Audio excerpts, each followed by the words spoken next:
Welcome to the 90-degree hollow body. So we lay on our back and we're gonna have our feet, our legs at 90 degrees.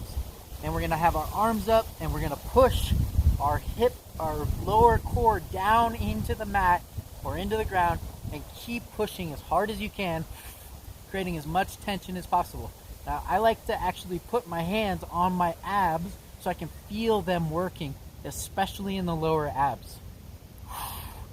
Keep breathing, but lots of tension. Tension is the key here. And then you can put your arms up. When you exhale, push down harder into the ground. Good. Now, the key here is we want to get the most out of the movement.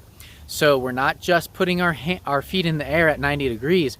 The main focus is pushing the core into the ground, using the power breath and using your tension and pretense to create as much tension as possible there.